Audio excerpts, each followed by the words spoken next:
নমস্কার বন্ধুরা, লিপিকাস কিচেনে সবাইকে স্বাগত। তো আমি এখানে মাছের মাথা দিয়ে পাত্তাকপি রান্না করব। তো দেখে নেওয়া যাক কিভাবে রান্না করছি।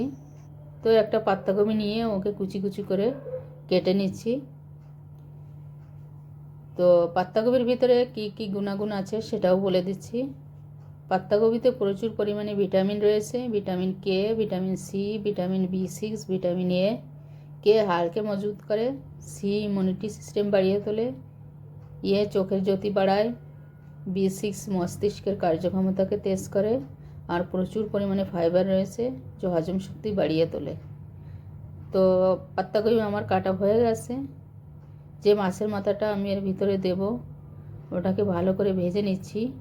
উল্টিয়ে পাল্টিয়ে ভালো করে ভেজে নিতে হবে, তাহলেই তরকারিতে ভালো টেস্ট আসবে।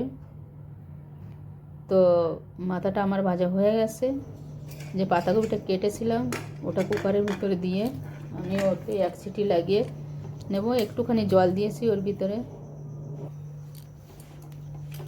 তো এক সিটি লাগিয়ে আমি ঢাকনটা খুলে নিলাম। হাফ কুক হয়েছে পাতাকপিটা। তো এবার একটা কড়াই নিয়ে নিলাম, ওর ভিতরে 1 চামচ তেল দিয়ে দিয়েছি, হাফ চামচ পাঁচফোড়ন আর একটা শুকনো জল ভেঙে ওটাকে একটু নাড়িয়ে চাড়িয়ে পাতাকপিটাকে একটু ওর ভিতরে লবণ হলুদ দিয়ে ভেজে নেব।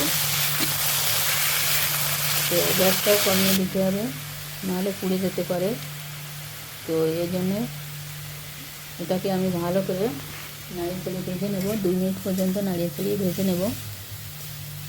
তো এখানে ভাজাটা হচ্ছে,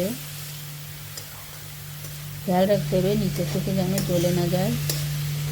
তো ভাজা আমার হয়ে গেছে। কড়াইটা আমি দুবারে ধুয়ে নিয়ে আসবো।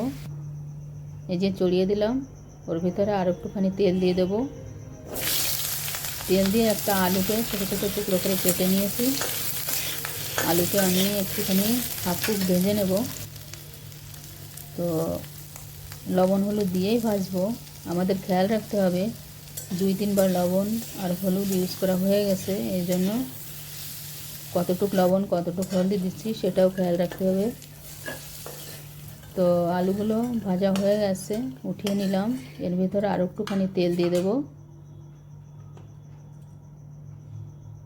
তো তেল দিয়ে ওর ভিতরে 2 চুটকি জিরা দিয়ে দিলাম।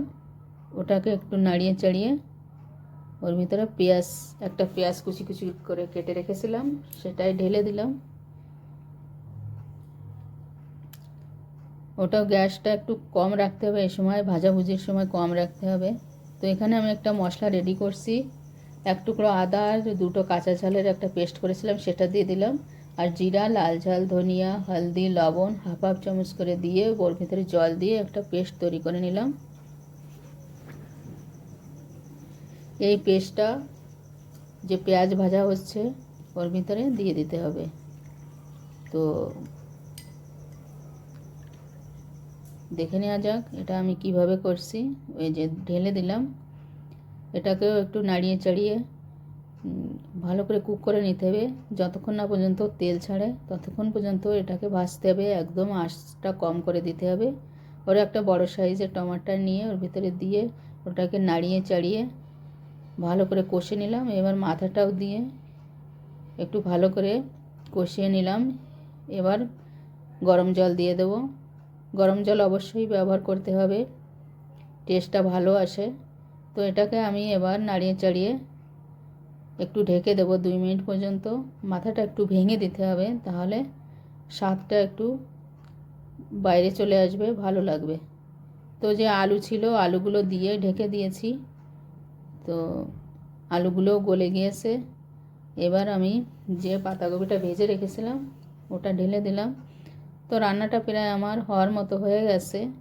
তো গোটাগুটির সময় একটু খেয়াল রাখতে হবে মাথাটা যেন পুরোপুরি না ভেঙে যায়।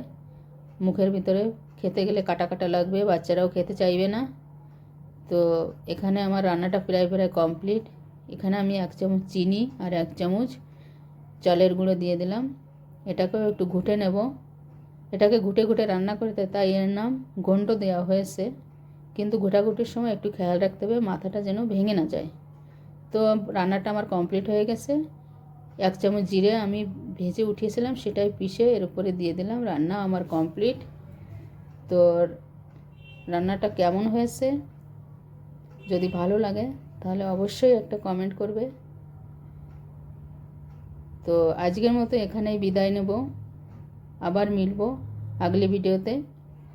তো তোমরা সবাই ভালো থাকো, সুস্থ থাকো, এটাই কামনা করব ঈশ্বরের কাছে। তাহলে এখন যাই। ওকে, বাই।